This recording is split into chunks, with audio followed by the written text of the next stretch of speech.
Seal boy. Hey y'all. This is the Jewish Encyclopedia, Volume 1.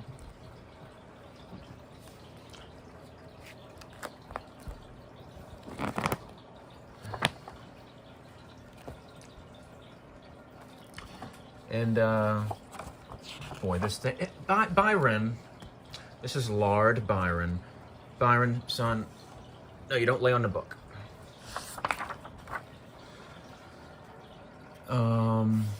This is such an interesting book. Got some bookmarks here and there. Today, we're gonna look at the alphabet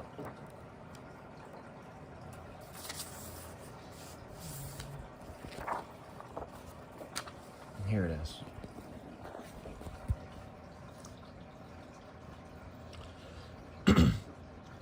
The Hebrew alphabet. The characters of the Hebrew alphabet are derived from the so-called Phoenician or Old Semitic letters, to which almost all systems of letters now in use, even the Roman, can be traced. To be clear, it is referring to modern Hebrew, which is based on Aramaic. In fact, the modern Hebrew alphabet is a font of the Aramaic alphabet. It's a lie to say that Hebrew comes from Phoenician. It's the inverse, okay? I showed you that in the previous video. The Proto-Sinaitic Hebrew alphabet is the progenitor of the rest. Everything else is a corruption of it.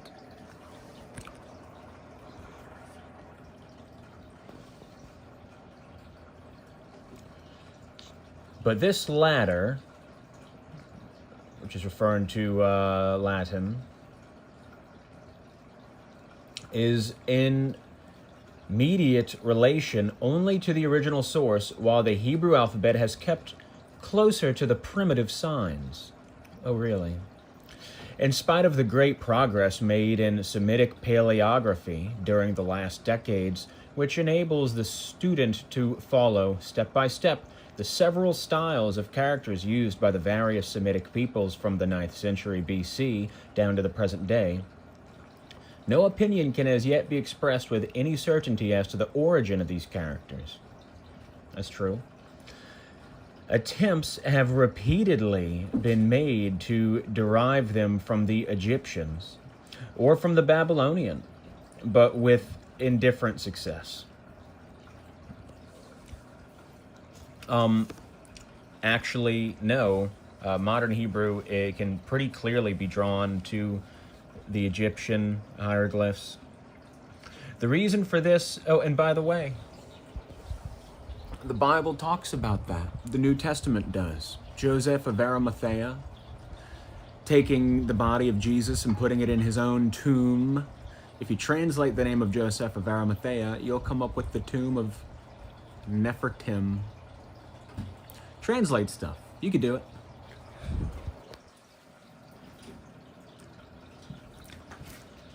Let's see, the reason for this uncertainty lies perhaps in the fact that the oldest known forms of these letters come from a time that had been preceded by a long period of development, during which time the characters themselves may have undergone important modifications. It may also be said with a certain amount of probability that the alphabet did not possess from the beginning all the characters that it does now. Thus, Het, manifestly an expansion of He, an expansion meaning a corruption. Tet is merely tall, enclosed in a circle, which is an. Again, by the addition of a horizontal line between the top and bottom strokes. Sin, ooh, catfight. Sin is formed from wa and is a perpendicular stroke served perhaps to develop sad from shin. I'll have you know this, brothers and sisters. What I taught you yesterday in my transliteration video is all from my own work, from the understanding given me by God. Okay? I didn't know I was going to open this book and for this book to tell me exactly what I figured out on my own. But that's the power that you have when you have the Holy Spirit. Is the power to distinguish truth from lies and to recognize patterns.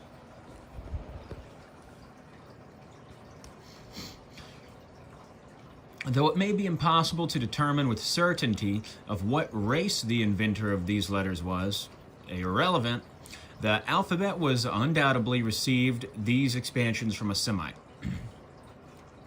If it be conceded that the names of the letters of the alphabet originated with the same man, then since their form is Aramaic, one could say that he was an Aramean. But they may also have arisen somewhat later. The names for the characters were chosen with reference to nearby things, such as parts of the body and other objects of the daily life peculiar to the Bedouins, the name of each of which began with the very sound the letter indicated. In a few cases, the names seem to have been derived from the form which the sign represented. These names, as well as the order of the letters, certainly existed at least 1,000 years BC, for they were known when the Greeks adopted their alphabet from the Semites. At this period, the alphabet must already have undergone local variations among the different ethnical groups of northern Semites. The most important monument written in alphabetical characters of this epoch comes from a territory closely bordering Palestine. Not only does the language of this section greatly resemble the Hebrew, but the writing already exhibits a coloring which approaches the epigraphic monuments of Palestine. This is the famous Moabite stone, which was discovered in 1868 by the Alsatian missionary Klein near Dibon in the land of Moab. Various governments attempted to obtain possession of this valuable stone, and when Turkey began to participate in the strife, the Bedouins, from intense hatred of the Turks, broke it into bits. How about that? The greater part of the fragments were, however, recovered and placed in the Museum of the Louvre in Paris. Or the Louvre? I don't know how you say that. This monument dates from Mesha, king of Moab, mentioned in 1 Kings 3:4, who describes upon his victorious wars against Israel and his doings in the interior of his land. The language, with slight deviations, is Hebrew and reads almost like a chapter from the Book of Kings. The form of the letters is already essentially cursive. One peculiarity which the inscriptions on this monument have in common with the Hebrew, and which the latter idiom has developed still further, is of special interest, namely, the tendency to bend the stems of the letters which slant to the left so as to bring them near to the letter that follows, and also to extend the letters more in the width than in their length or perpendicular dimension. These are the 8 lines of the inscription translated into the later Hebrew characters, according to Lidzbarski's Handbook, Plate 1, see Moabite stone, and then there's a bunch of stuff. I suppose this is the Moabite, what the Moabite stone reads. Maybe one day we'll translate it. Palestinian, hey, if any of you already can read this, please tell us in the comments what it says. Thank you. We love you. Palestinian monuments of the earliest antiquity are very rare. From the pre-exilic time, there exists but one inscription of any length found in the Siloam Tunnel in 1881. It relates an episode from the construction of the conduit and dates perhaps from the time of Hezekiah. The 6 lines below, transliterated, are taken from a photograph in the Zeitschrift der Morgenländischen Geschlacht, volume 36.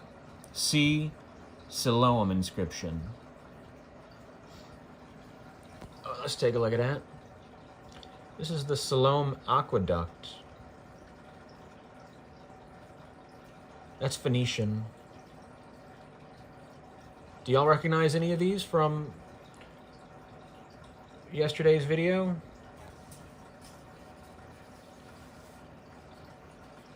Tall, hay,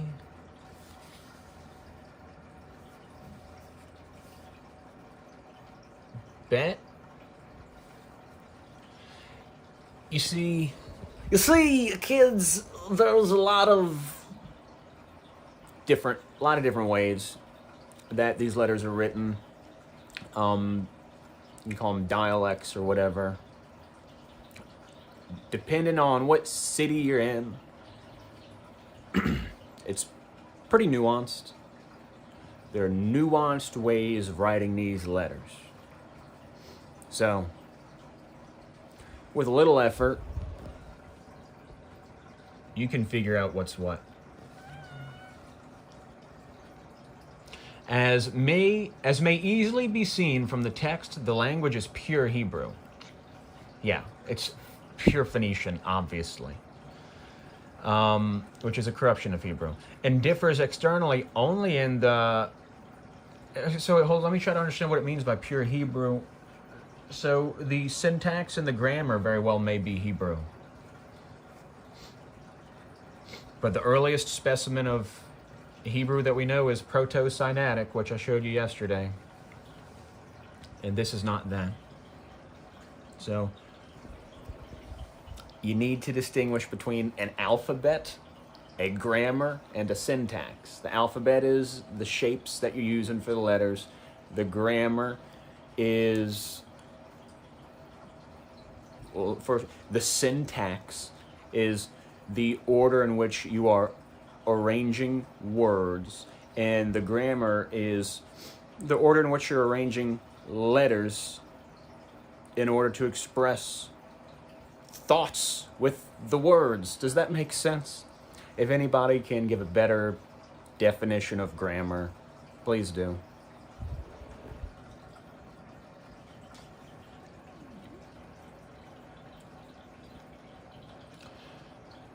Let's see. It differs externally only in the sparing use of the mater lectionum. Mater lectionum. The script, which was probably previously traced upon the polished stone by a ready writer. See, that's modern Hebrew. This is way closer to the original Hebrew than this is. I mean, you could see, look at this, look at that. Okay, we're getting to it. With a reed. Okay, so a reed is something that they used to write. We see the reed come up often in Scripture. Jesus was given sour wine or vinegar off of a reed while he was on the cross. It resembles the writing used in the preparation of a legal manuscript rather than that seen on monuments. It shows a conspicuous preference for curved lines, which not infrequently end in little strokes or flourishes. Besides this monument, there exists some pre-exilic times, from pre-exilic times, only some very short inscriptions. They are mostly on seals, some of which may be even older than the Siloam inscription. They are characterized by the frequent occurrence of names composed with Yah. as well as by the utter absence of any representation of living things. There is, however, a series of seals that certainly bear Hebrew legends and yet have pictures of animals or of Egyptian symbols.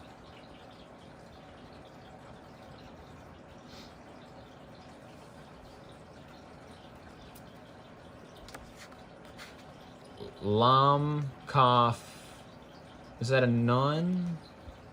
Yeah, nun, Yud, Wall. So this is Phoenician.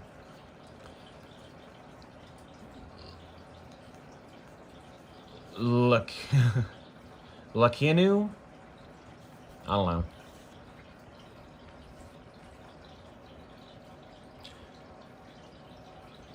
Other smaller inscriptions with Old Hebrew characters occur as factory marks upon clay vessels, which were found in Jerusalem in Tel Asafi and in Tel Zachariah, southwest Hebron. These are probably the product of the royal potteries which existed in the different cities, and in addition to the word Lot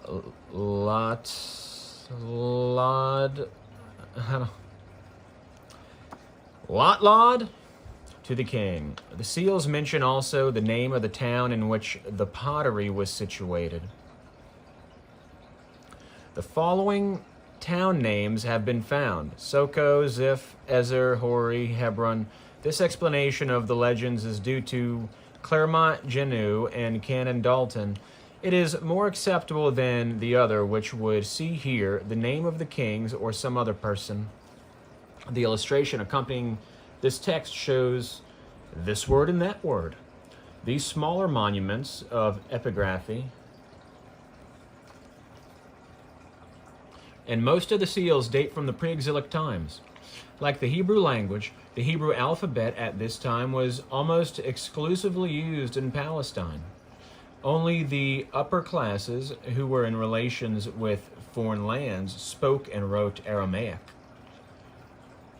otherwise today known as modern Hebrew. But a marked change took place after the Babylonian exile.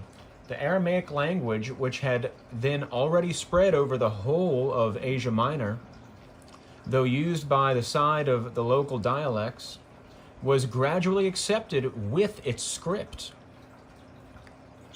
How about that? But inasmuch as the Hebrew was still used as the literary, the holy language, the writers did not altogether give up the use of the ancient Hebrew characters.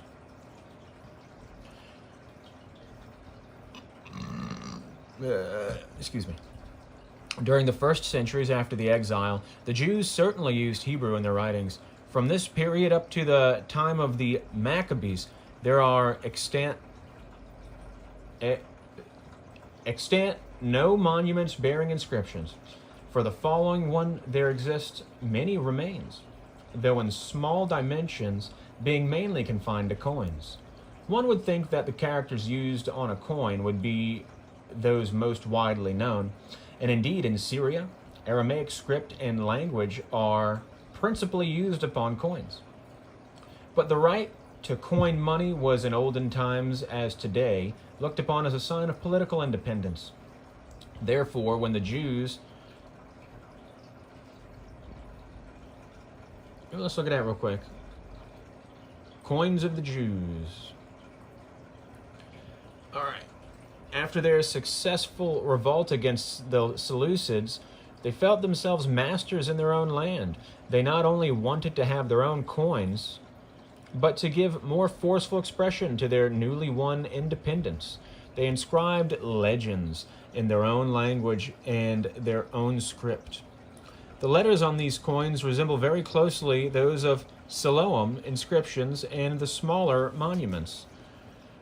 Okay, but what is this language? Oh, look. Jew, JW, that's what that looks like. But that's a bet. But what's up with that arm?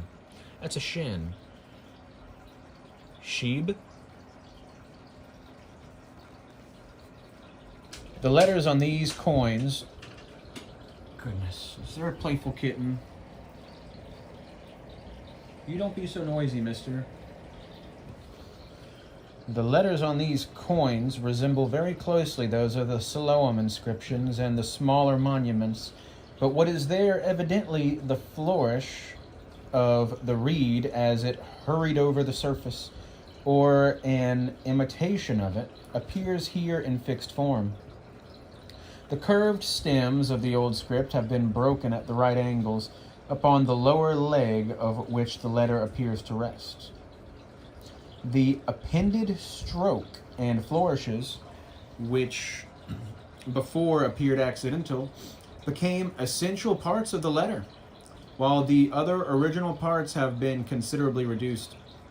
Another peculiarity of this writing is the freedom observed in placing the character.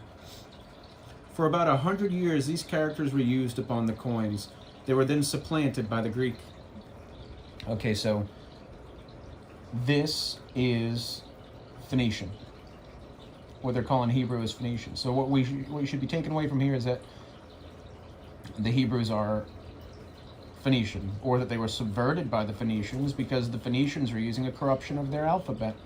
And by Phoenicians, we mean Carthage. They say, have you heard of the Punic Wars? The wars between Rome and Carthage? Carthage, that greatest of empires, that was there when Rome arose, and Rome decided to wipe it off the map, and in 3 wars they managed to do that. So you went from Proto-Semitic Hebrew to these letters here, which is a dialect of Phoenician.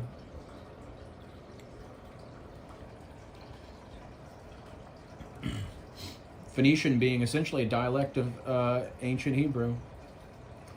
Not until the revolts against Nero and against Hadrian did the Jews return to the use of the old Hebrew script on their coins, which they did from similar motives to those which had governed them 2 or 3 centuries previously.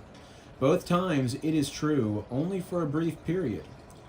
See coins and bibliography.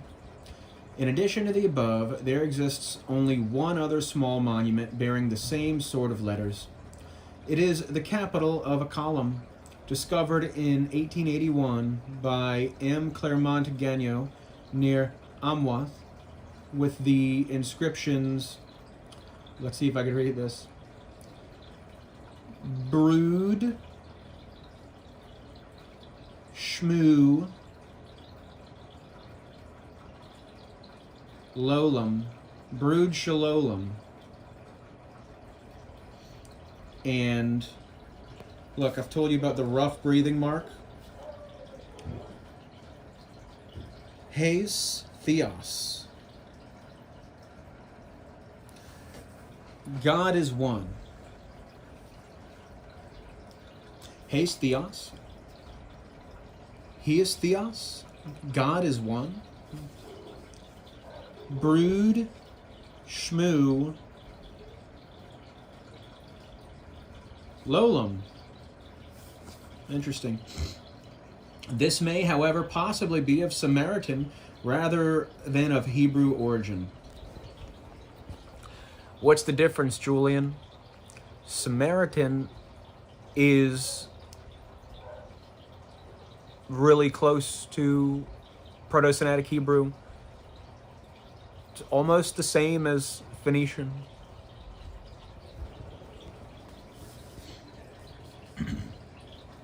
While the Jews adopted the Aramaic alphabet,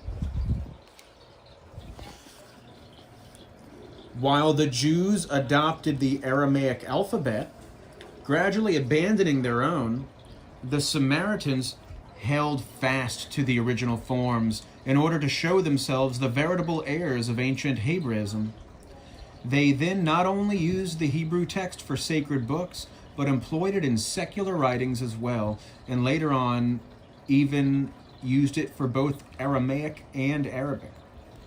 That's fascinating. So they wrote in Aramaic and Arabic using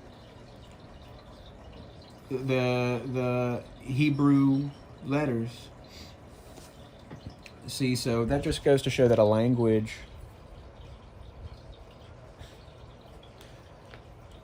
or thoughts, these are their thoughts. You could have different pictures to convey the thoughts. That's really fascinating to think that they used Hebrew to write in Aramaic. I understand that, but to write in Arabic, that's new to me. That's very interesting. The letters already adorned with angles and corners were still further overloaded under their hands and developed into a sort of Gothic. It is the same character used in all the Samaritan books of today, and remains the only offshoot of the old Hebrew script extant, while the modern Hebrew alphabet is of Aramaic origin. Let me read that one 2 or 3 more times. The modern Hebrew alphabet is of Aramaic origin.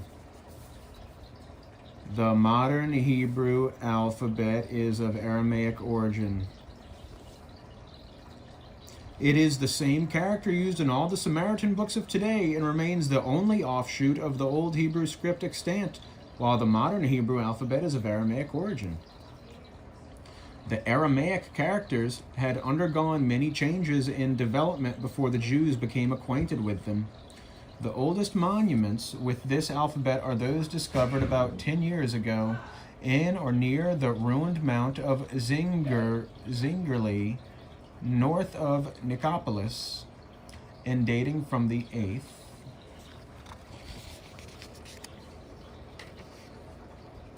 century BC.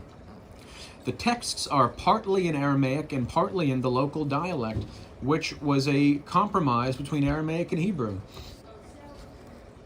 That kind of sounds like a modern Hebrew.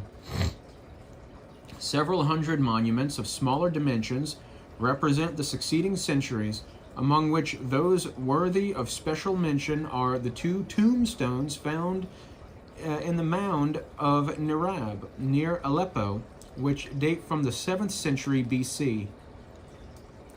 A larger number of inscriptions came from the archives of Nineveh and Babylon. As a rule, these are cuneiform inscriptions relating to commerce, and it's a rule, and giving short Aramaic legends somewhat in the fashion of a label. That's interesting. It is obvious from this that the official scribes of Nineveh and Babylon, and Nineveh being the Assyrian capital of Sennacherib, and Babylon were not perfectly familiar with the complicated cuneiform alphabet, and therefore, in order to facilitate further reference to these archives, inscribed upon the table a brief explanatory synopsis of their contents in Aramaic. Compare to Corpus Inscriptionum Semiticarum. These dockets, written entirely in cursive characters, are of special scientific value because they allow us to follow up, step by step, the transition of the Aramaic alphabet from the original form to that in which it became known to the Jews in Babylon, and even through some later developments. Okay, that's cool. So I need to get my hands on this, or at least my eyes. The Corpus Inscriptionum Samaricum.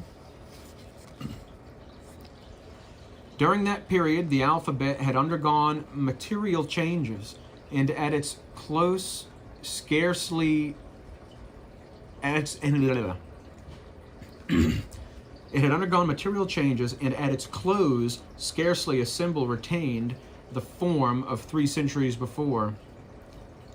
The letters Bet, Resh, and Dal, I think that's Bet, Dal, and Resh, exemplify this evolution in a characteristic manner. Originally, they were written with closed heads, though in writing rapidly, less and less attention was paid to the juncture of the lines. But what was at first only negligence became later a fixed custom. Well, that sounds like it was never negligence. It sounds like it was a plan to part the garments of the Christ. Do you see? To gradually part his garments. But what was at first only negligence became a fixed custom. The heads were opened more and more, and the former convergent strokes developed into parallel lines, so that these three letters took the following forms. Well, look at that. These and these are the same. Looks like the number 4, don't it?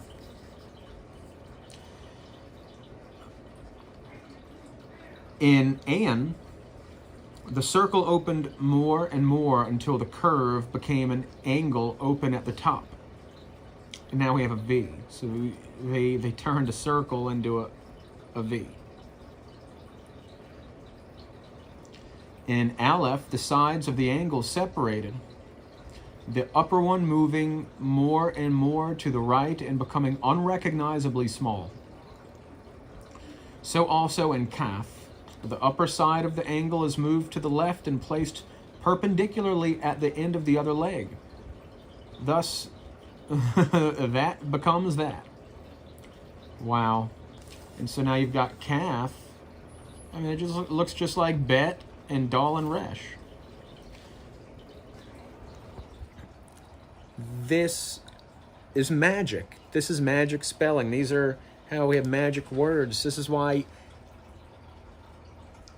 the scribes, the authors, Jesus calls them a den of vipers, the scribes and Pharisees, because they are gradually changing things so gradually, generation to generation, that it's not questioned. And as they present new information, they say, oh, well, here on account of this and that, and oh, yes, well, we have figured out, but it's all lies. It's just about confounding us and driving us apart. So we can't communicate. So we can't identify with one another. It's fake. Our division is fake. Our unity is real. Our division is fake. I'm a bit stuffy, excuse me.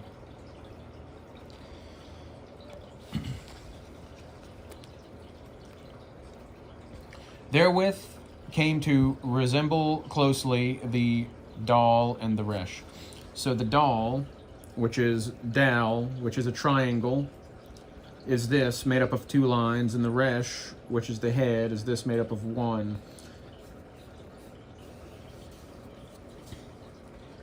In Hay, the lower horizontal lines were detached from the perpendicular.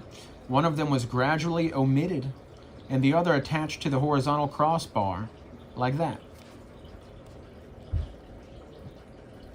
This is the gradual change of Hay, right? Jesus, the Word, he was arrested, and they parted his garments. That's what this is. This is his garments being parted.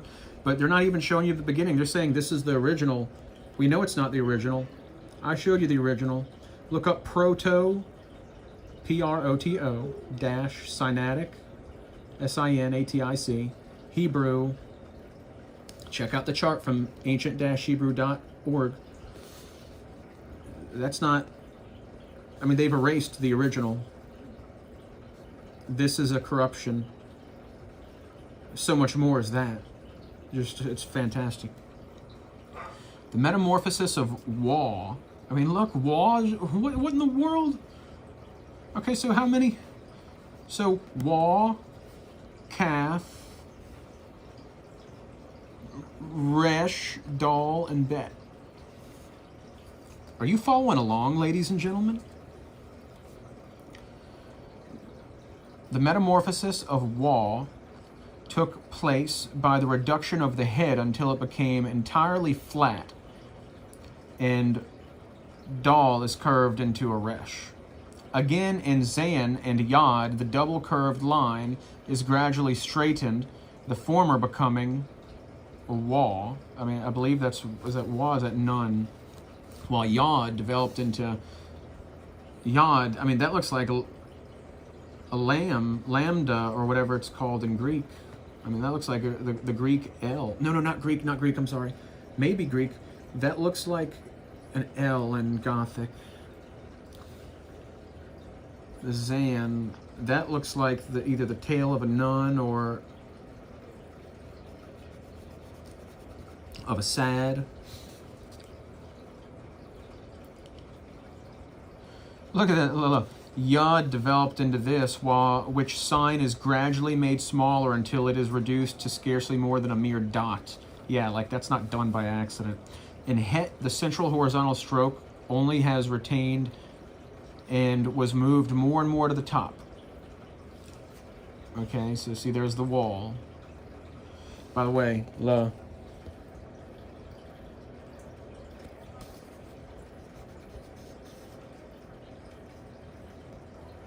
You see this modern Hebrew Het, the wall? The only difference between the Het and the Hey is that this line to the left does not connect to the line on top. And so you've got almost identical signs for the wall and the Holy Spirit. In Tet 2, one line of the cross was omitted and the other fastened to the now open circle so that the letter could be made with one stroke. I'm sure that was totally necessary. In the case of Mem and Shin, the broken line first becomes that.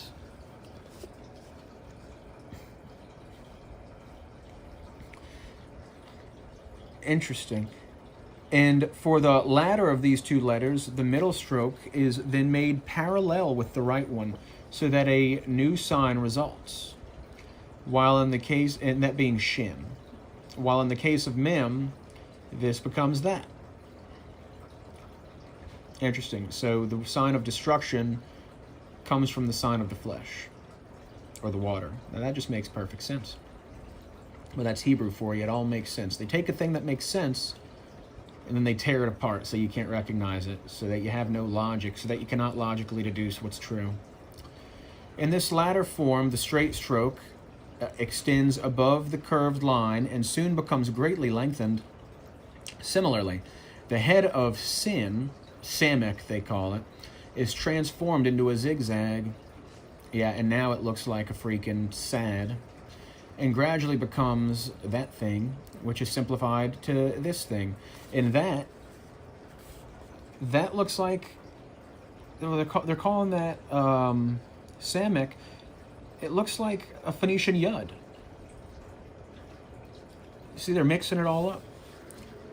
This is the work of magicians, of sorcerers, of scholars, of sophers, of authors, of rabbis, teachers, professionals, doctors,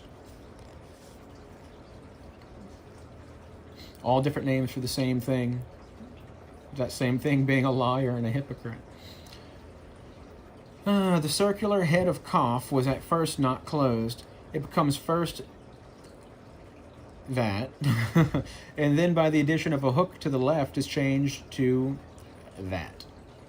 In Ta, the cross line forms an angle, the right side of which is lengthened until it reaches the base. Look at that, now that looks like a scythe, which makes sense. Makes a lot of sense that it would be scythe, because it means death, right? Because originally it's the sign of the cross, which is the dead body of man. The particular form given to these Aramaic letters with ink upon papyrus at the close of this evolutionary period, that is, about the 5th or 4th century BC, is shown by a series of Aramaic papyri from Egypt called in the Corpus Inscriptionum Samaricum, collected in the Corpus Inscriptionum Samaricum, Imitations of these cursive forms were also executed upon stone. A glance at the text of the Corpus Inscriptionum Samaricum reveals the astonishing fact that not only the general features of the script are much like the cursive Hebrew of the Middle Ages, but that many of the signs taken by themselves are almost identical. It is scarcely probable that any material differences in the mode of writing existed in Western Asia at the time when the use of the Aramaic alphabet became general among the Jews. The Jews in exile were certainly very quick to abandon their mother tongue for the Aramaic in word and script. When release came, the exiles returned in number to their native land, and it was among them that the art of writing as a profession was most prevalent. Meanwhile, masses of other nationalities had settled in Palestine, either from choice or from compulsion, and these people, for the most part, also spoke Aramaic. But the most important factor was the circumstance that the government functionaries both spoke and wrote Aramaic. An extended private epistolary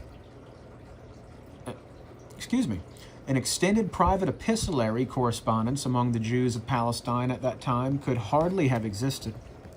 Nearly all writing was limited probably to literary productions or to commercial and official documents. For the former, indigenous script could very well be retained, and since literature was mostly confined to the priests, it is also tolerably certain that they at least remained faithful to the ancient mode of writing. Almost certainly, On the contrary, all official or semi-official documents had to be written in Aramaic. It became therefore necessary for business people to learn two alphabets, one for their social needs and the other to enable them to read the Holy Scriptures. And this means you, by the way, you need to learn how to read the Holy Scriptures, and that's what I'm doing here. That's why I'm showing you these things. You need to learn how to read the Scriptures. Otherwise, these priests are going to keep getting away with lying to you. Naturally, Jews who lived in foreign lands and whose numbers continually grew were especially compelled to do this, which circumstance no doubt furnished a reason for writing even the most holy books in the Aramaic character. And these established themselves so firmly that they were regarded at the time of the Mishnah as the only sacred ones. And by the way, this, what you need to learn, this language that you need to learn to understand the Scriptures, it's symbolism. You need to learn to recognize symbolism. That's really all that there is to it. And the Hebrew alphabet teaches symbolism, teaches the symbolism of Scripture. The Proto-Sinaitic Hebrew alphabet teaches the truth. The opinion, therefore, has been expressed that the Hebrew alphabet slowly developed into the Aramaic. But this view can hardly be upheld. Among the Jews, the two alphabets coexisted side by side, though this by no means precludes the possibility that a writer, either from ignorance or inadvertence, may have occasionally inserted Aramaic letters into his Hebrew text, or vice versa. Such errors would occur especially when the parallel letters differed very slightly. That this mixing of the letters occurred in the inscription below, which is regarded by authorities as the oldest one with square characters, may be due to chance. The inscription consists of only 5 letters, and not all even of these can be identified with certainty. An, nun, bet, wa. I want to say ta. You know, I'm guessing. I know that we just did this together, right? We just learned about these. That looks like a bet.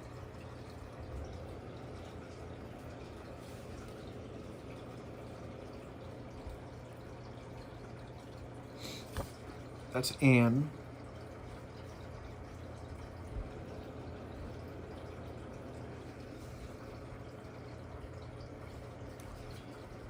That's nun. I know that's a nun. I know that's what a Phoenician nun looks like. That very well may be it could be a wall. I'm guessing it's a wall because it has the little hook right there.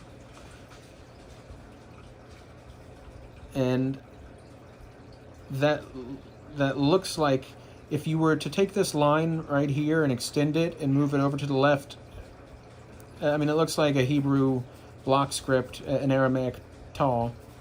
I'll try to pronounce it.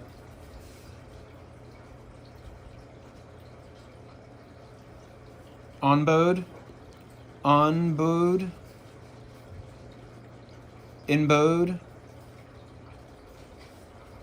That's my as best I could do. Inbode.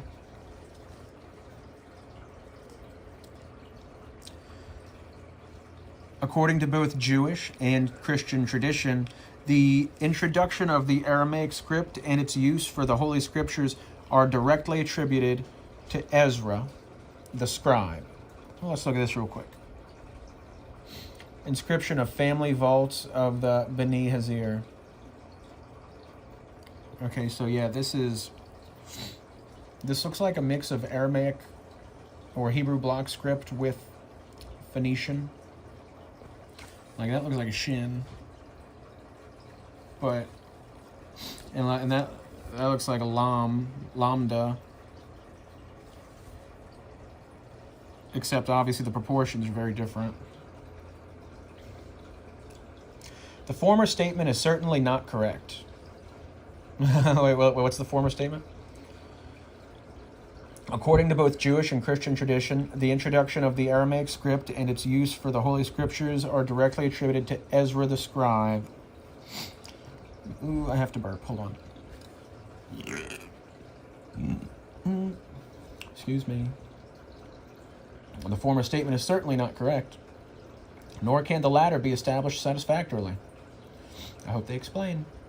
Supposing the introduction of the Aramaic script to have taken place in the 5th century or even later, the older manuscripts would hardly have been destroyed on that account. At all events, this much is assured, that, irrespective of the Samaritans, the knowledge of the older script still existed among the Jews for several centuries. Ancient monuments with square letters are very rare. That at Iraq el Amir, referred to above, southeast of Es Salt on the Wadi Yasir, may be considered the oldest. It consists of one single word, the correct reading, which is probably... Ooh, look! Okay, let's see how I did. RB. Oh, wow, that makes so much more sense. That's cognate with the word Hebrew. RB is Arab, which is an anagram of the word Hebrew. I told you that last night. Look how God brings everything together. And this is the hay. This is the breath of God. Interesting. Let's just keep reading. The cavern in which it is found is generally identified as one which, according to Josephus, was built by Hyrcanus, nephew of the high priest Onias II, in the land of the Ammonites, when he fled thither. Since this flight took place in the year 183 BC, the inscription could not have been cut earlier, unless it be that Hyrcanus did not, at that time, construct the grotto, but altered the work of others to suit his own purposes. In this word, the letter An has the Old Semitic form, and the letters Bet, He, and Yud are similar to the Aramaic characters of the Persian period. Oops, sorry, I'm trying to stabilize. While the Resh has taken the form of a much later date. The inscription of the Bnei Hazir to be found on a family vault in the valley of Jehoshaphat probably dates from the 1st century BC and was afterward regarded as the resting place of St. James. See Corpus Inscriptionum Hebraicarum. Notes on the Hebrew text of the Book of Samuel. History de lecture. From about the same period are to be dated the ossuaries, or stone sarcophagi wherein the bones of those deceased were preserved. These are found in great numbers in Palestine. Notwithstanding the lack of care in the execution of the inscriptions, and in spite of their uninteresting details, these stone chests possess an appreciable value, because by their aid may be traced the development of the square letters into the characters which do not greatly differ from the present ones. Is that making sense to everybody? Even before the formation of the square characters, most of the letters could already be made with one stroke, but the attempt was presently made to give them such forms that a whole word might be written with as few breaks as possible, and each letter be gradually made to approach as near as possible the one following. Thus, in some of the letters which were originally closed by a perpendicular line, this line was bent toward the left. But this bending of the perpendicular line took place naturally only when ligature with the next letter was desirable. Ligature being connecting the letters. Or permissible. Or permissible. When the letters stood at the end of the word, the change in the sign was unnecessary, and the final letters of... Okay, so now we have these final forms of certain letters. I don't know if I'm going to get these right. I'm not going to say them. Still retain their original downward stroke, though they are considerably lengthened in the forms of our present letters. And the letter ta, the original bent stem, was curved upward still more until it reached the upper horizontal stroke, so that the final mem today has the form... Oh, I'm sorry, that's a mem. And the letter mem, the original bent stem, was curved upward still more until it reached the upper horizontal strokes, so that the final mem today has this form, the closed form. And see, that's the purpose of all these slightly nuanced variations of these letters, is to confound you and make it near impossible for people to read. And those who know will recognize an invalid letter and ignore it, and be able to recognize only the valid ones, and to read a message that is just invisible to anyone who doesn't know these little laws of nuance. The Palmyrene script possesses a final nun with a lengthened stem.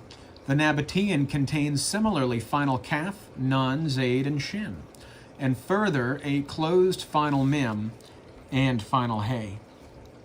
In the same manner as exhibited in final mem, the zigzag on the head of Semek developed into a straight line, and as was the case in the Palmyrene and Syriac script, the stem was again bent upwards so as to reach the upper horizontal line, but it remained open for a longer period than mem.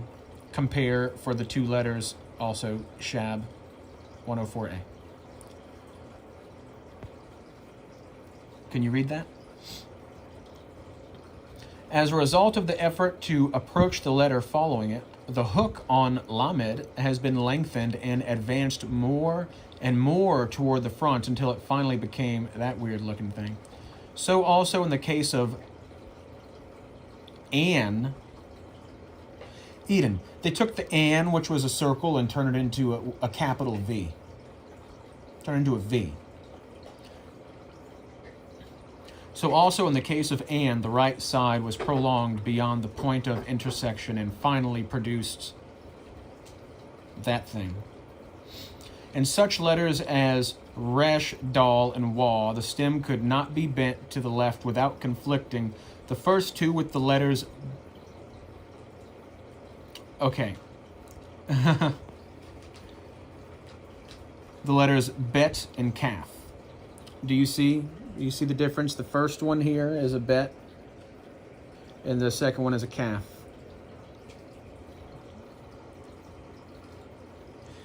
and the third with none. But since the head of Wa gradually disappeared or became nothing but a short stroke, the whole letter approached very closely to... I don't know what that is. I want to say Zan, which even in the Persian times had been reduced to a mere line.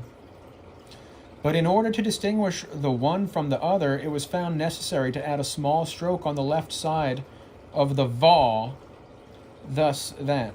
And see, so now we have, not only is bet pronounced as a V, now Wa is turned into Va, or Vav. Now you have two letters that make the same sound.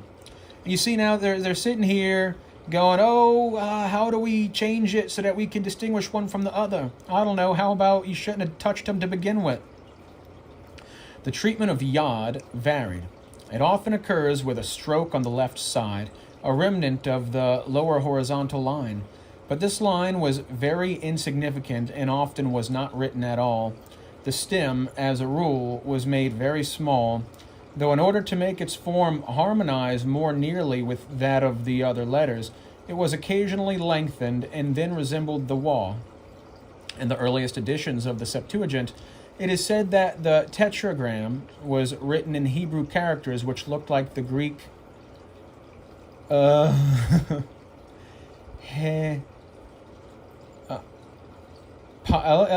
that a pi? Pi. PP?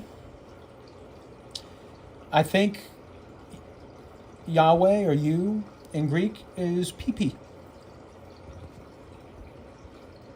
What do you make of that?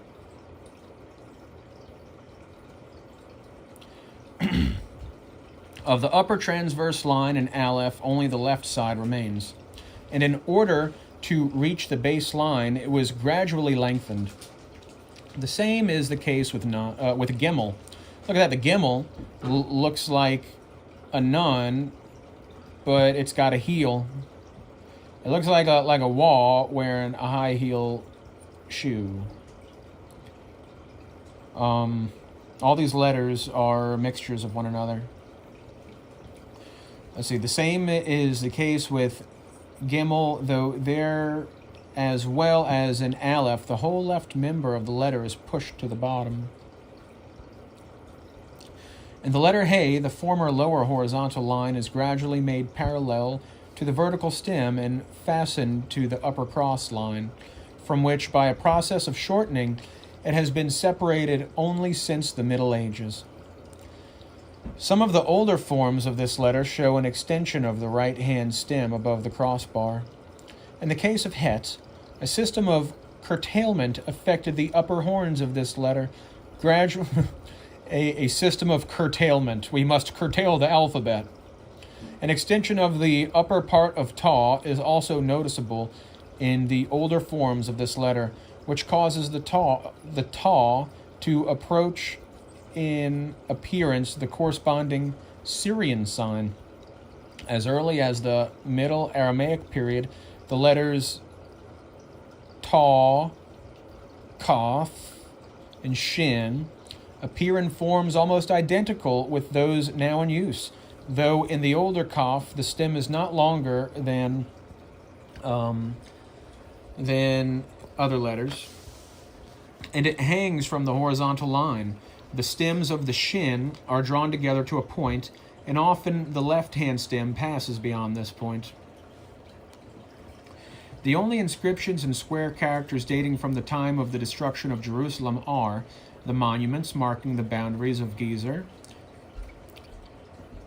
Compare also, okay, those are sources, and the bilingual legends upon the sarcophagus of Queen Zada. Up to now being 1901, 5 of these boundary stones have been discovered, thanks to Clermont Ganneau.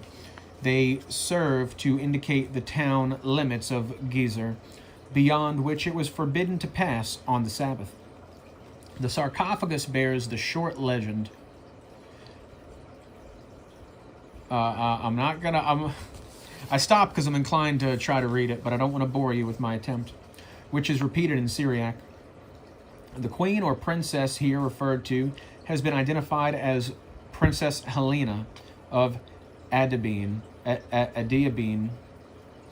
who is said to have settled in Jerusalem about the year 40 of the Common Era. From the fact that it preserves the oldest Syriac inscription known, this bilingual stone possesses additional value. Several fragmentary inscriptions found in Jerusalem and vicinity may be assigned to the first centuries of the Common Era.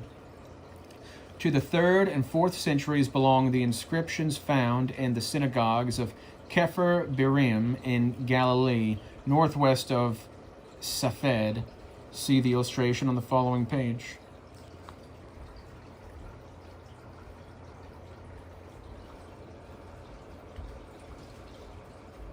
Older even than these are the inscriptions over the synagogue in Palmyra, which contain the Shema. The characters on the walls of the catacombs in Venosa are also very old, and belong probably to the period between the 2nd and the 5th centuries. Most of them are painted in red lead. Till now, the oldest gravestones have been found in Italy. Not going to try to read them. The transcriptions of the 4th Oriental Congress in Florence, published at Turin in Rome. Okay, I'll try to read them. Iscrizioni inedite o mal. Iscrizioni inediti o mal noti Greci. Latine, Hebraici di Antiqui Sepulchri Giudaici. It sounds like I just cast a freaking magic spell on somebody, huh? The number of inscriptions relating to this period is very small, and their contents are of little importance. Oh, if you say so. Owing to the many upheavals which took place, notably in Palestine, during this interval, much epigraphic material was undoubtedly destroyed, though it is certain that if very many monuments had been produced, the existing remains would have been much greater. Yeah, right. From the mode of execution, it would appear that then there was not much activity in the epigraphic work, for the script seems to come from inexperienced, clumsy hands.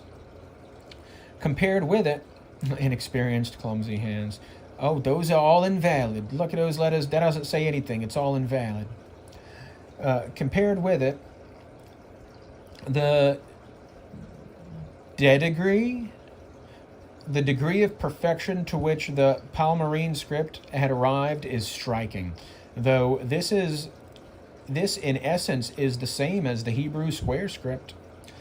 The Nabatean alphabet also, in a comparatively short period, developed into a smooth and pleasing cursive, due entirely to the repeated effort to connect the letters with each other. The connection of single characters and words occurred even in the inscriptions of the Bene Hazir, but the general acceptance of literature was systematically opposed. Such at least was the case with the text of the Holy Scripture, as is proven by testimony of men. Any letter not entirely surrounded by clear parchment on all four sides is unlawful. Yeah, that's very godly. Whatever. This injunction has not been barren of effect, for despite the various modifications through which the Hebrew alphabet has passed, of all the Semitic systems of letters, it has departed least from its fundamental form. Nothing alters the individuality of the letters so much as the use of ligature, because the little stroke which serves to unite the letters is often made too important a factor, so that the letter sometimes is merged entirely in it. This is most clearly exemplified in modern Arabic. Okay, so it is telling us here that modern Arabic is a ligature language. As has already been remarked, specimens of writing from the oldest periods are afforded only by inscriptions. there are no manuscripts. And yet it may be safely asserted that toward the end of the ancient period, the holy books were written substantially as now. A passage in the Talmud even declares that those small ornaments, as they are called, the three Zunin, Zunin, I'm not going to try to read that stuff, placed over the 7 letters, were at the time not only customary but obligatory. Right? So if you don't make your letters exactly like this, then they're meaningless. And as a matter of fact, they're against the law. They're illegal. They have nothing to say. Nothing of merit. None at all. Whether written with wa or an, these signs were originally nothing more than ornament which accidentally took the form of zan, and the letters which received them were simply all of those, his explanation of the term Kitab Ashuri as the name of the modern script. The name of the modern script, Kitab Ashuri. According to him, Ashur.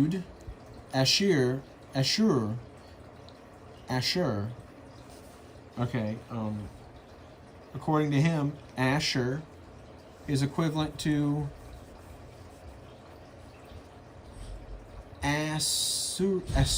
Assyria.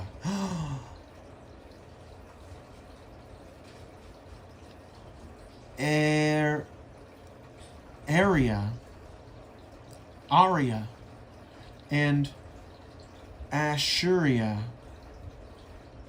Asher is the same as Assyria.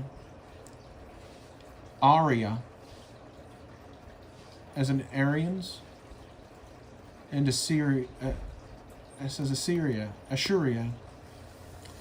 therefore meant Syriac Aramaic.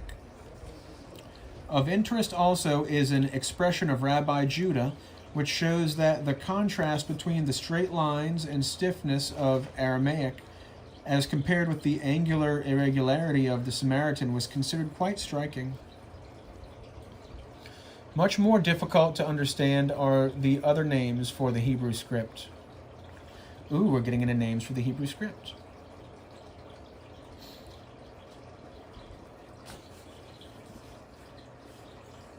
Where Daz. Do I have that right? Daz. Libuna. For Daz, the reading Raz most often occurs. Okay, so it's saying that this language is often mispronounced and spoken incorrectly. It's often mixed up. It says, for Daz, the reading Raz most often occurs. Well, no kidding, the letters are almost identical, denoting the broken script. Again, in Stade Zeitschrift, G. Hoffman, referring to this appellation, what is an appellation, and what does that mean about the mountains in the United States? This appellation says that Epiphanius de Gemmis, this same script is called Decenum. Consequently, Daz would be the correct reading, and according to Hoffman also, Kitab Daz meant first styliform script and afterward script used on coins. Both Hoffman and Halevi, Mélanges de critique et de histoire, recognize in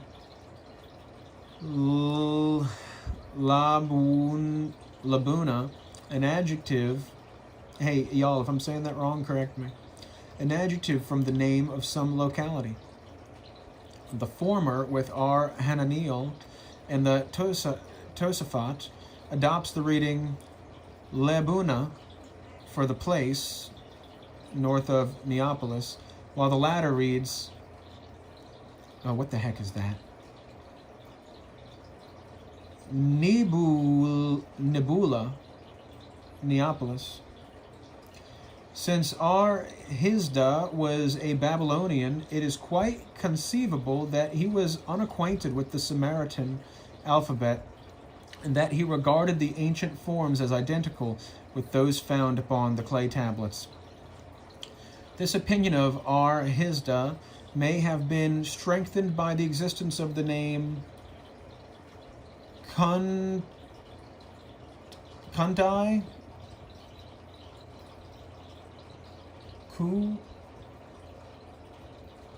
Kauai. Oh my gosh, it says Kauai.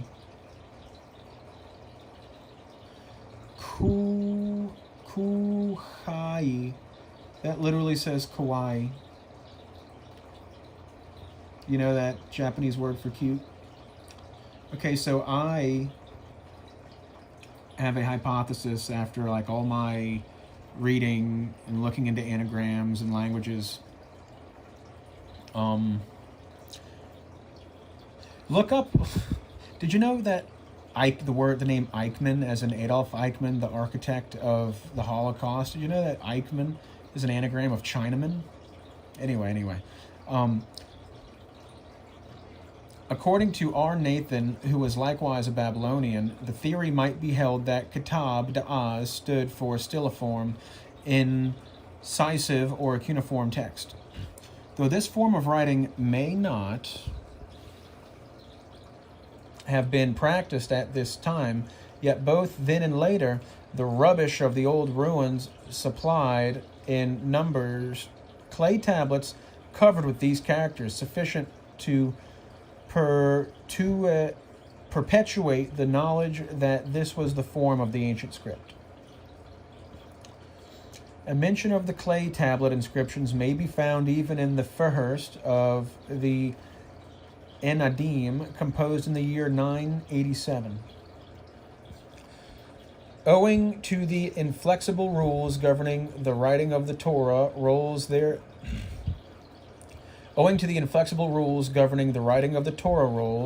could not be any material variation in the form of the letters. The great importance, however, which was attached to these manuscripts led to great care in the execution of the characters. The scribes strove to produce the most beautiful effect so far as could be done within the prescribed limitations. In the case of alphabets having a highly developed system of ligature, like the Arabic, the writers might obtain good results by artistic grouping of letters, but in a block text, such as the Hebrew, modern Hebrew that is, in which every layers, in which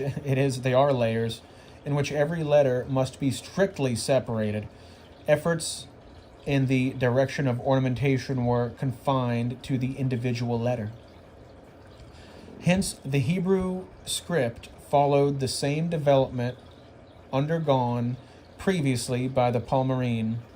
And look, whenever I read Hebrew, you should be thinking Aramaic, Assyrian block script, fake Hebrew. The Hebrew is dead. The Hebrew is dead, brothers and sisters. Jesus Christ is the Hebrew word. They buried it, but the truth is born again in you and me. Even at the early period when the Aramaic alphabet branched out into the Hebraic Palmyrene, I'm not familiar with the word Palmyrene. In Arabic, the symbol had an almost rectangular form and developed until the characters became almost perfect squares, and thus formed the Kitab Meruba, square writing. Y'all ever hear of squaring a circle? This is a concept in Satanism. From the earliest, there's a song by a band called Ghost called Square Hammer. You know that? From the earliest days throughout West Asia, writing was done with the calamus, imported in most cases from Egypt. Since this reed was easily broken, it was not found practical to make too sharp a point, and this circumstance resulted in producing an instrument analogous to the modern stub pen, which gave the characters in all texts of West Asia the form of a round hand. The heavy and light strokes in the letters alternate in such a manner that gradually the horizontal strokes became heavy, while the perpendicular ones naturally diminish in thickness. Such a modification took place in the Hebrew, and all the horizontal strokes were made thick. As has been remarked above, the scribes, probably from force of habit, added even to the letters beginning with upright stems a short, thin stroke quite similar to the little ornaments of the letters. The reed pen, habilis calamus, glided easily over the surface. Consequently, wherever it was used as an instrument for writing, that is, in Saracen lands, Saracen referring to Arabs during the Crusade, the characters, in spite of being in the square form, show a tendency to roundness, the vertical strokes at the same time becoming more or less inclined at an angle.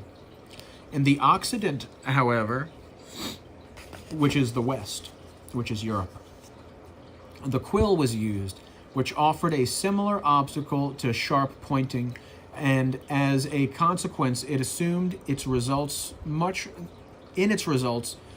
the character of the calamus. I don't know what the calamus is. On the other hand, the walls of the quill are much thinner than those of the reed, and this gave rise to an appreciable difference between the pen stroke and one made by the calamus. Okay, so I guess the calamus, it's referring to the reed pen. The ability of the quill to retain a sharper nib adapted it especially to the finer strokes of the letters, but its comparative flexibility led more easily to the breaking of the lines. Again, since the nibs of the quill pen parted very easily, in fact, spread so far asunder that the ink failed to fill out the space between them, distinct scratches would sometimes make their appearance at the beginning or sometimes at the end of a thick stroke. In the Saracenic, or as they were called, Sephardic, that is, Spanish lands, which is the Iberian Peninsula. Iber means Hebrew. Iber, Iver, Ever, Hebrew alphabet is distinguished for its roundness. For the small, and by the way, Sephardic means Sefer, a Sofer. Look up the word Sofer, S-O-F-E-R. It's a Hebrew scribe, and it is very similar to our word sophistry. You know what sophistry is? That's what you get from a Sephard, from a Sopher. Okay, so in the Saracenic, or... Oh, wow, okay, wait, so I'm just drawing this parallel. So the Saracens and the Sephardic Jews are the same people. Whoa. I mean, am I getting this wrong? It says in the Saracenic, or as they were called, Sephardic, that is Spanish lands, which is the Iberian Peninsula, the Hebrew alphabet is distinguished for its roundness, for the small difference between the thickness of the horizontal and upright strokes, as well as for the inclined position of the letters. The script of the Christian Occident, called Ashkenazic, from the Hebrew name for Germany, where the Jews were the most populous, shows sharper corners, thinner upright stems, broken and pointed lines. Several minor peculiarities arose also in the letters. So the Hebrew word for Germany is Ashkenaz. Ashkenaz is the grandson of Japhet. Ashkenaz are not Jews. They're Japhets. They're Japhetic. Not Semitic, they're Japhetic. And it's referring to the Jews there. It's not referring to the German people. Within the range of these distinct features, in different countries, various gradations and transitions occur. Thus, the characters used by the Jews of southern France and Italy, owing to their proximity to the Jews of Spain, and those used by the Greek Jews, owing to their relations with their Oriental co-religionists, assumed a rounder more than the strictly Ashkenazic. So where it says Jew, it's talking about the rabbinic types, which we know are not real Jews. A real Jew is a person who recognizes that man is the body of God, and that whenever God is joined to man, it is Jesus Christ. Thank you, Jesus. The Ashkenazic alphabets may be divided, therefore, into a German, a Northern and a Southern French, an Italian, and a Greek branch. Among the Sephardim, there are fewer variations noticeable, yet it is possible to distinguish in the Sephardic alphabet variations due to North African, Palestinian, and Babylonian Persian Jews. Very interesting. That's the first I've ever seen a likening drawn between Babylon and Persia. The same script used for the Torah rules is employed for the rest of the biblical books or other important works, only in this case, and it gives us a couple of words. And the roof of the het are omitted. Interesting. So omitting the roof of the het renders two separate characters. In other works, however, embellishments and flourishes occur which were strictly prohibited in the preparation of the Torah. These ornamentations were influenced by the miniature illuminations used by Christians, and sometimes even artists of that faith were employed. Two works freely used among the people were thus especially illuminated: the Megillah, Book of Esther, and the Haggadah for Passover. Megillah Gorilla, that's what I think of.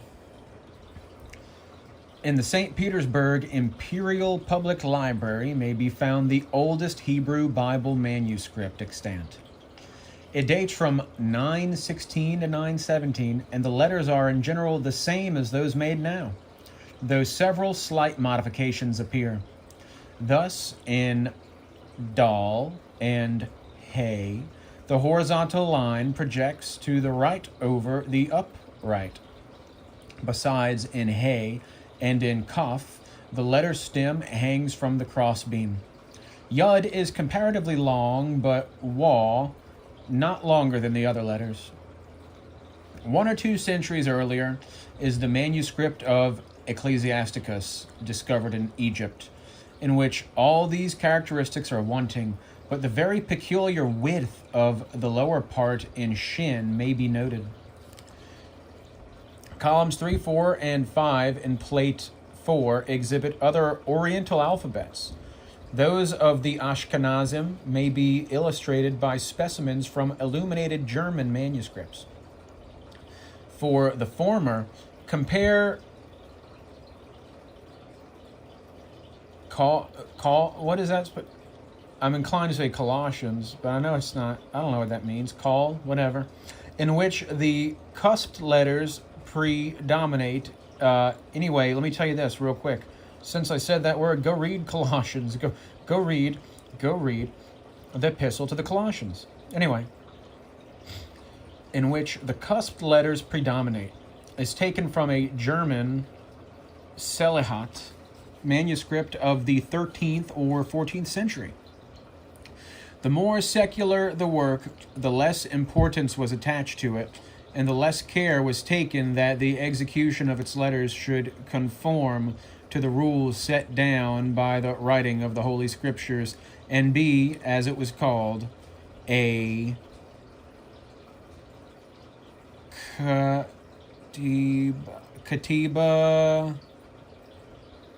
Ham. Am I getting that right? Katiba Tama. Oh, okay, see. Oh, look, you gotta make sure You see, if these lines are connected, it's a T. If they're not, it's a H. Katibatama means simply correct. Really, all that just to say correct script. But later it was applied to the squares as opposed to the cursive alphabet. Hold on. So they changed their mind about what's correct? Just changed the mind. Whoopsie daisy. Maybe we were wrong before. I don't know. I've had a change of mind. Thus, Maimonides' statement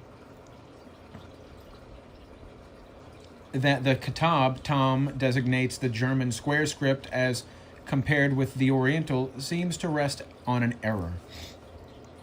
Still less care was taken in the execution of the letters in cases where the text transcribed was not even Hebrew. For though it is true that within their own country the Jews, in exchanging their language for that of another nation, adopted also the alphabet of that nation. Ooh, let us back up. Here, now we're getting in a transliteration of foreign languages. Freaking dog opened my door.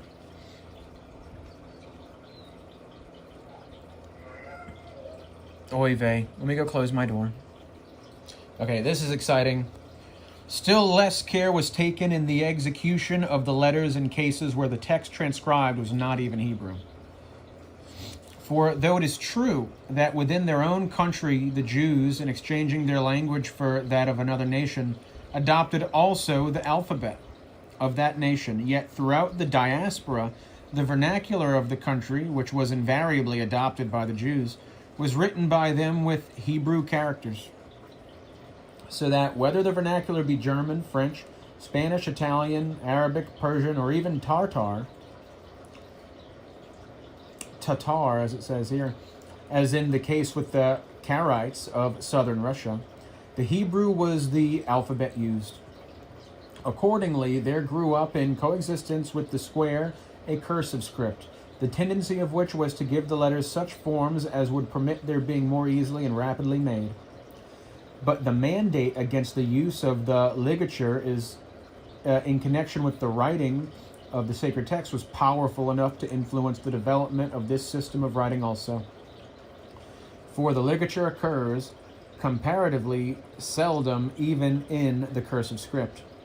Thus a most potent factor in the transformation of the alphabet was held in restraint.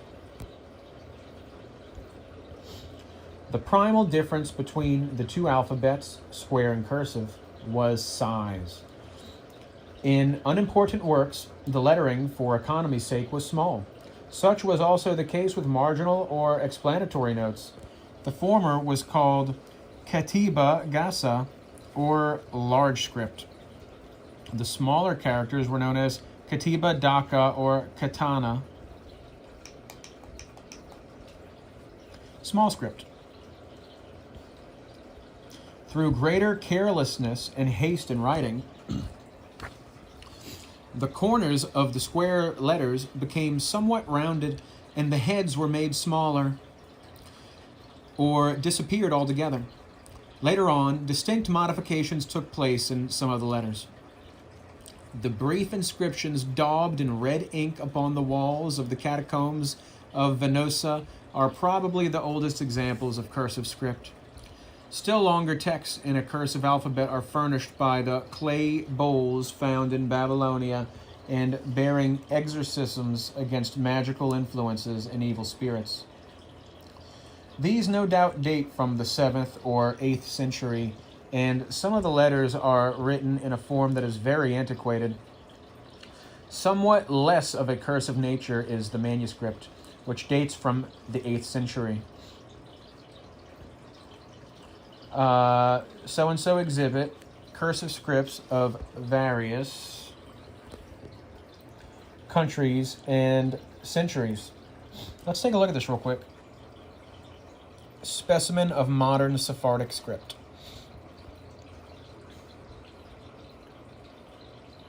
Portion of the original article on modern Alexandria, written for the Jewish Encyclopedia.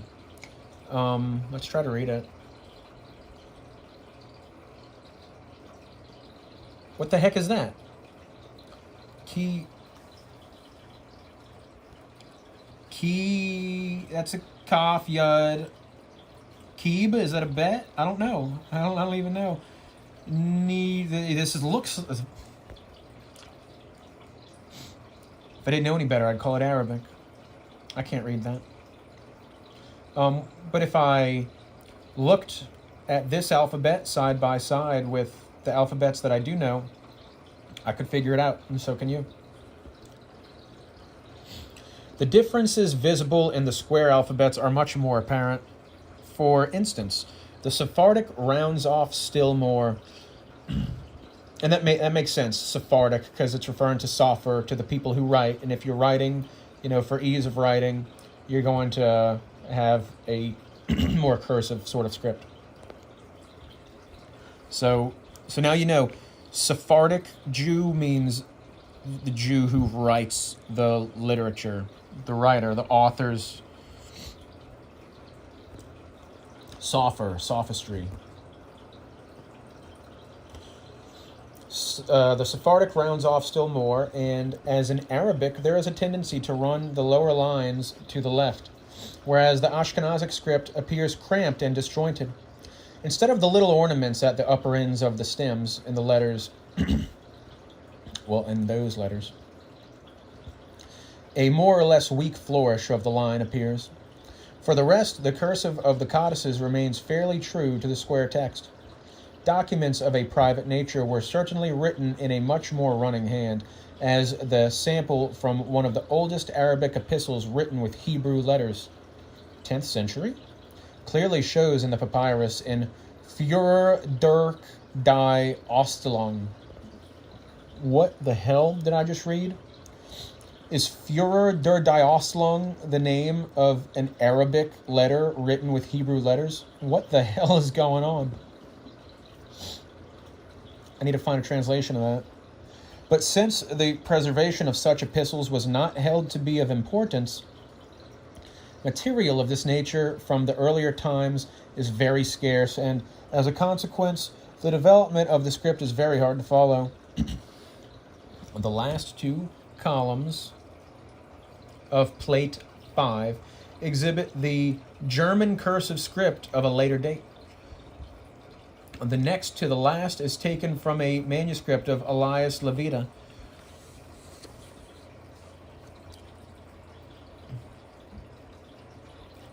Levita, the life, the living Elias. The accompanying specimen presents Sephardic script. In this flowing cursive alphabet, the ligatures appear more often. They occur especially in letters which have a sharp turn to the left. Gimel, Waw, Kaf, Nun, Zan, Tav, and above all, in Nun, whose great open bow offers ample space for another letter. Nun. In modern Hebrew or Aramaic, it means fish, but in Proto-Semitic Hebrew, it means sun. And that's why Christians are associated with fish, because the fish is a symbol of the sun. That's why Jonah survived in the belly of a fish. He survived in Jesus Christ. And Jesus Christ delivered him up to the shores of Nineveh to preach the gospel. Do you understand? Whenever Jesus says, cast your net over there, and they take up so many fish in their net that they almost can't pull it up, but the net doesn't break. It's talking about people who are learning the truth in Jesus Christ. It's talking about you, brothers and sisters, in this channel, the crew of good juju. We are a net. This is a net. This is just a net that I'm casting out into the deep, trying to pull up as many sons of God as I can. The following are the successive stages in the development of each letter. Aleph is separated into two parts, the first being written thus, and the perpendicular stroke placed at the left. Okay, so you've just turned the letter A into the letter K. In modern German cursive, these two elements are separated thus. It's an L and a C. and the acute angle was rounded. All right. Parted garments. I mean, do you see magic words, magic spelling? Do you understand, brothers and sisters? Also, an abbreviated form connected with the favorite old ligature, whatever that is. I mean, it looks like a reversed gam or an inverted Phoenician yud. And it is to this ligature of Aleph and Lamed that the contracted Oriental Aleph owes its origin. Yeah, that's retarded. In writing Bet, the lower part necessitated an interruption. And to overcome this obstacle, it was made into that. And with the total omission of the whole lower line, okay, now it looks like a Greek S. So you've turned B into S. In Gimel, the left-hand stroke is lengthened more and more. Dalet had its stroke put on obliquely to distinguish it from Resh. However, since in rapid writing it easily assumed a similar form and appearance to Resh, Dal is an analogy with Bet. Dal in analogy with Bet was later changed to that thing, which looks like an inverted shin. A transformation very similar to this took place in the case of the final Kaf and of Kaf, except that Kaf opened out a trifle more than Kaf. Just a trifle. Don't mix them up, though. That's illegal. The lower part of Zayin was bent sharply to the right and received a little hook at the bottom.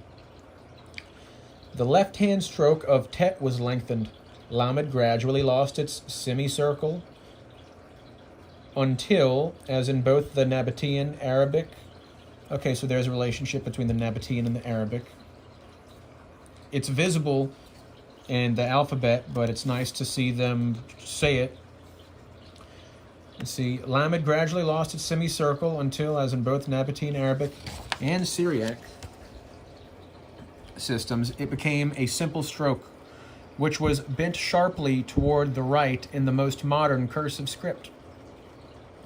Final Mem branches out at the bottom, and in its latest stage is drawn out either to the left or straight down.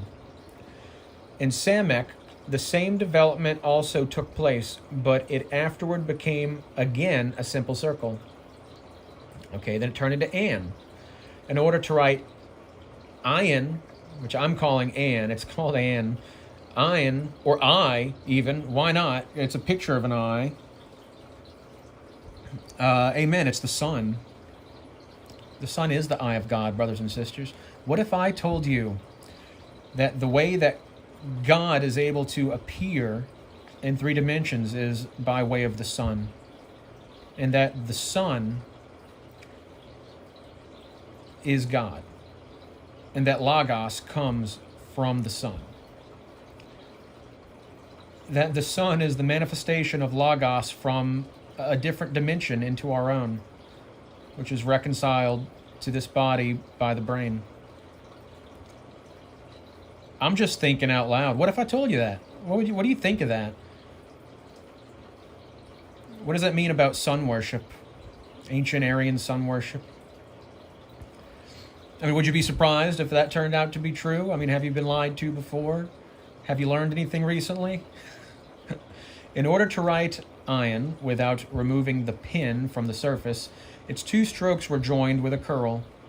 The 2 pays spread out in a marked flourish. As to Zayd, the right hand head is made longer, at first only to a small degree, but later on to a considerable extent. In the beginning, Shin develops similarly to the same letter in the Nabatean, but afterward the central stroke is lengthened upward like the right arm of Zayd, and finally it is joined with the left stroke, and the first stroke is left off altogether. The letters Hey, Dal, Tav, Wa, Nun, Resh, and Het. Is that Het? I got Het and Tav mixed up.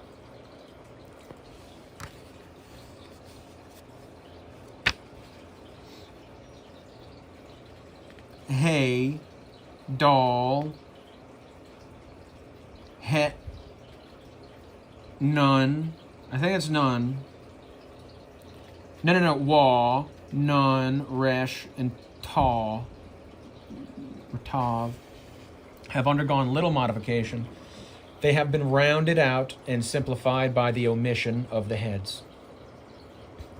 When printing was introduced, the selection of a style of type depended upon the same conditions as in the case of the execution of manuscripts. Square or block letters were cast for biblical and other important works. In the various countries, different models for letters were often followed. One form was preferred at one time, another at another. However, and I wonder why, the style selected by the Ashkenazim prevailed and maintained its preeminence over all others. Okay, let's rephrase that. The style of Hebrew selected by the style of the Semitic language selected by the Japhetic people prevailed and maintained its preeminence over all others. Okay, so the Hebrew language, as we know it, is designed not by Semites, but by Japhetites. The Ashkenazim, descendants of Japhet. Descendants of Ashkenaz, who was the grandson of Japhet.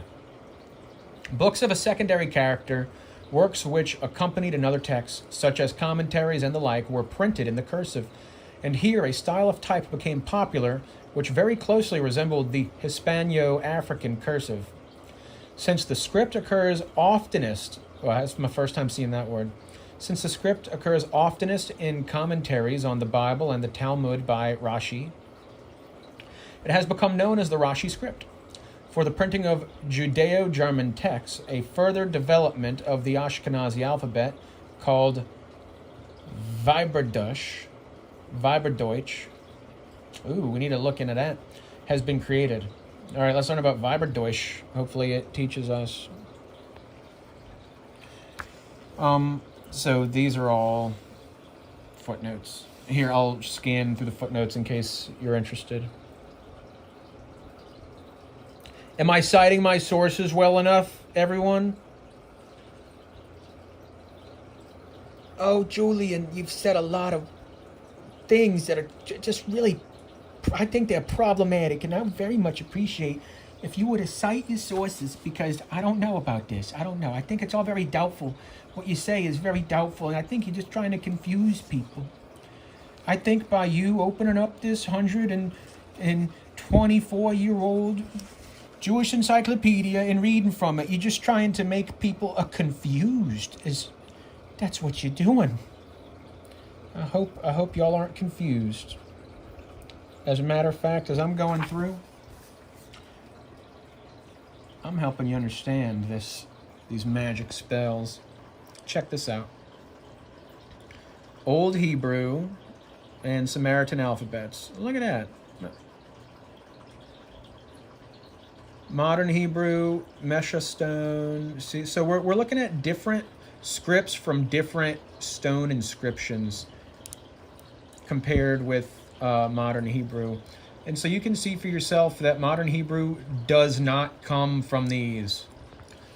You're looking at Phoenician, you're looking at Samaritan.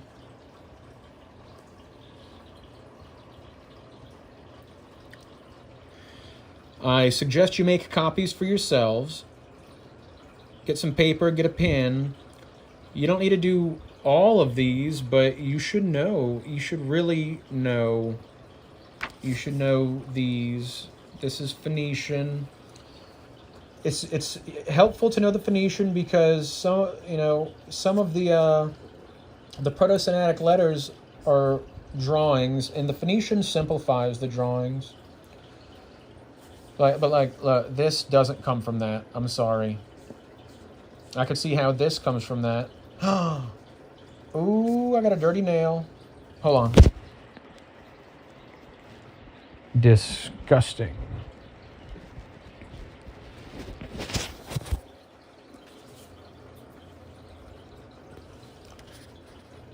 See, I can see how that comes from that. That's a lie.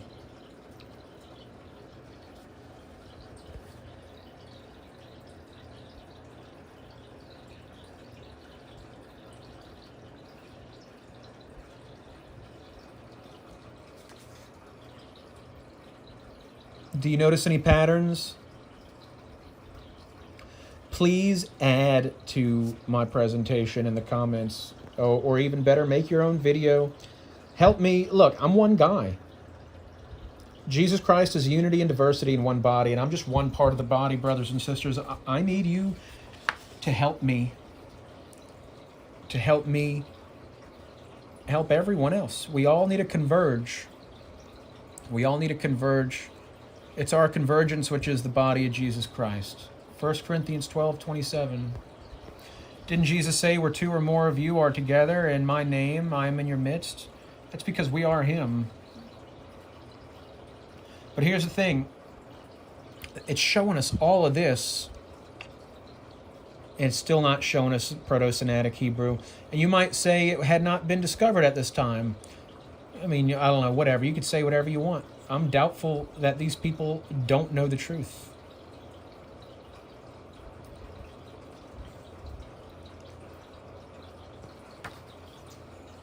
This is Phoenician. Although there's some alterations. I mean, look, like, what's up with that? He's taking one of the lines away. This is sin. How the hell you get that? This looks more like an. So they took this letter that means God, and they turn it into sin.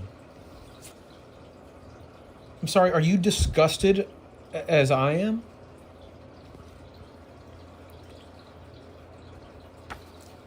Arabia, Egypt. I mean, look at these. So, the cursive character, ornamental.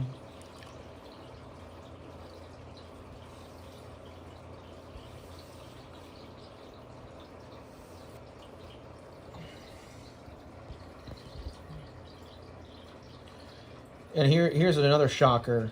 Chinese is related to all of this as well. To this, that is.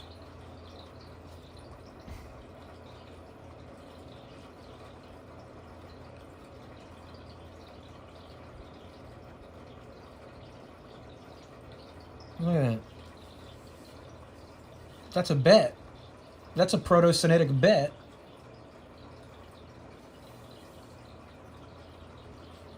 And they're likening it to... What the heck even is that? Just line it up with the Tet.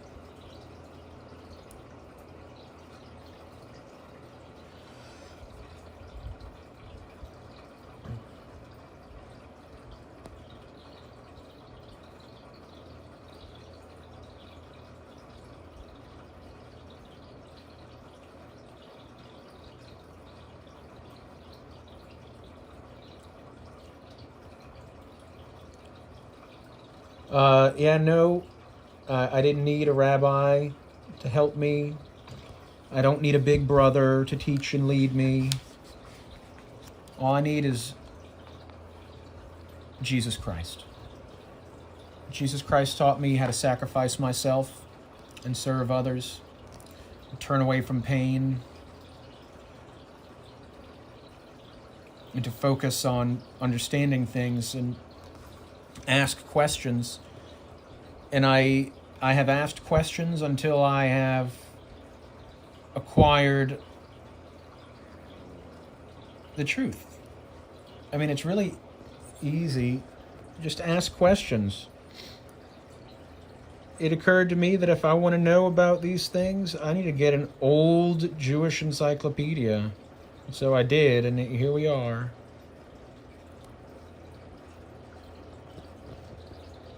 Look at it. They got eyelashes. Why they got eyelash on the? That's called nikud. Some more stuff they do to confuse you. They give their freaking alphabet eyelashes.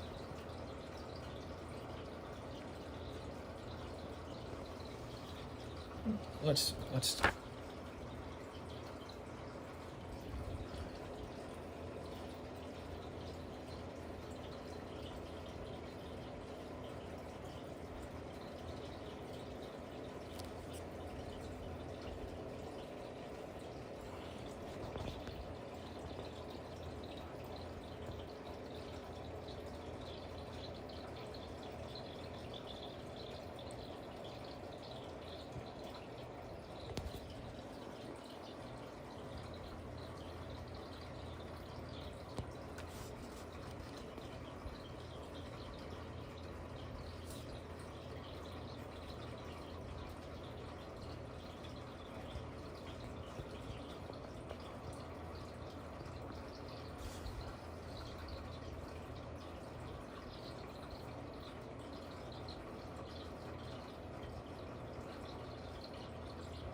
Pretty amazing, isn't it?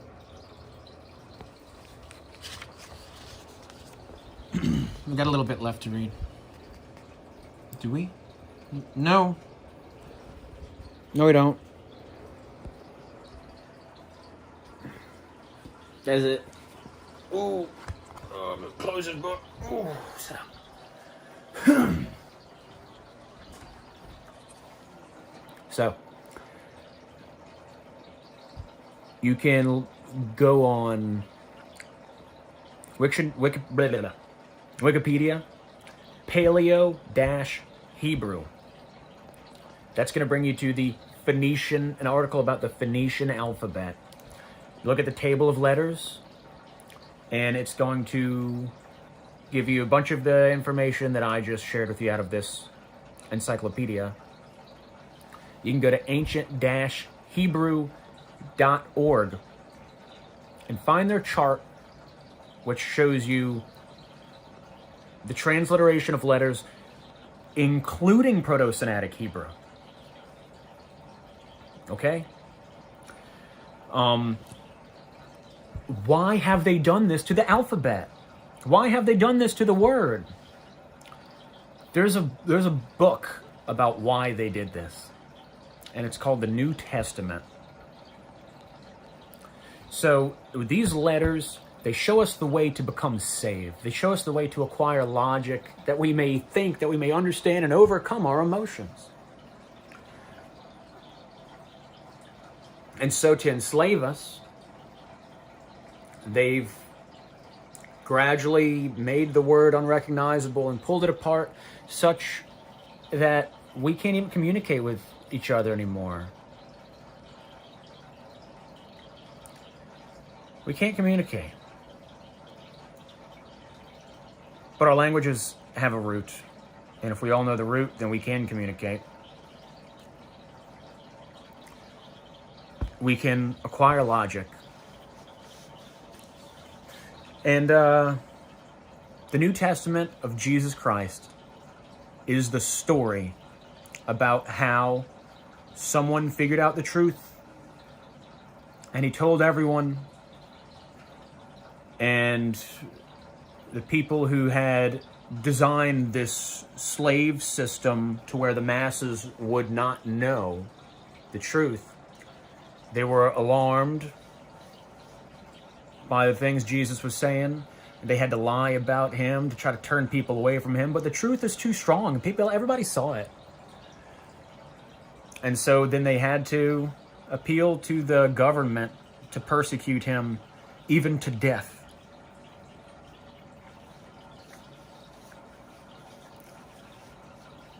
And this person is the Hebrew language, is the Hebrew alphabet. And this person is also you and me. Now here's the thing. They killed the truth and they buried it. But then it arose. Because you can't keep it down. You can't. It arose.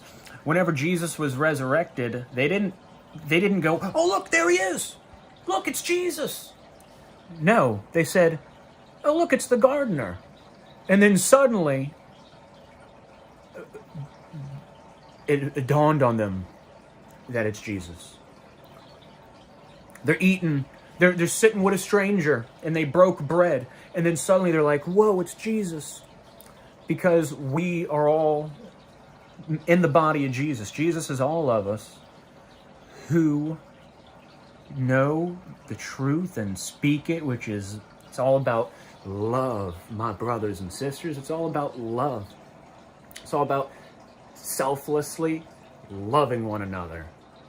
Because we are God. We're the body of him. We're his children. As long as we let him in. The only way we could do that is we got to turn away from ourselves. Turn away from ourselves. Turn toward one another. Unity and diversity in one body.